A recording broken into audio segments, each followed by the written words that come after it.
আসসালামু আলাইকুম প্রিয় দর্শক, আশা করছি ভালো আছেন। রানার পক্ষ থেকে সকলকে শুভেচ্ছা। দর্শক, আজকে আমরা এমন একটি বিষয় নিয়ে আলোচনা করব যে বিষয়টি হচ্ছে বর্তমান সরকারের ইস্যু বা বিভিন্ন ধরনের অধ্যাদেশ জারি। আপনারা হয়তো ইতিমধ্যে লক্ষ্য করেছেন, এই সরকারের যখন কোনো কিছু করার দরকার হয় বা তারা কোনো একটি কিছু ঘটনা ঘটান, তার আগে কোনো না কোনো ভাবে কোনো একটি বিষয়কে কেন্দ্র করে সকলের দৃষ্টিকে সেই দিকে নেয়ার জন্য মাঠটাকে গরম করে তোলেন। যেমন আমি উদাহরণ দেই, ধরুন বাংলাদেশের সচিবালয় সরকারি কর্মচারী অধ্যাদেশকে জারি করে উত্তাল করে তুলেছে সরকার, এবং সেটি নিয়ে সচিবালয় উত্তাল। এবার জাতীয় রাজস্ব, আহ, নতুন জাতীয় রাজস্ব অধ্যাদেশ জারি করে পুরা এনবিআর উত্তাল।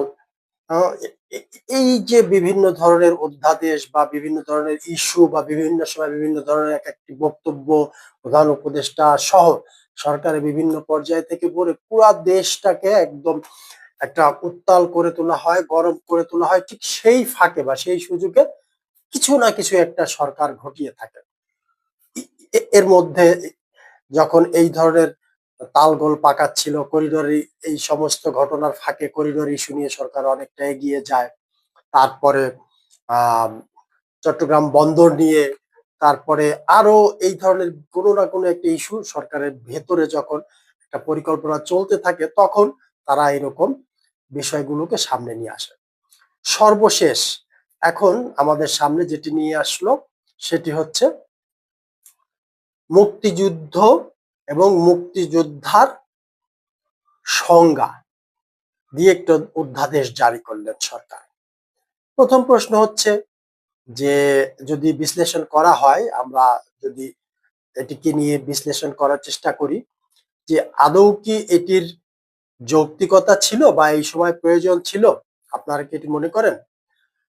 আর বর্তমান সরকারের কি কাজ এই মুক্তিযুদ্ধ বা মুক্তিযোদ্ধাদের নিয়ে যেই সংজ্ঞায়িত করার যে বিষয়টি, এটি কি তাদের করার দরকার ছিল বলে আপনারা মনে করেন?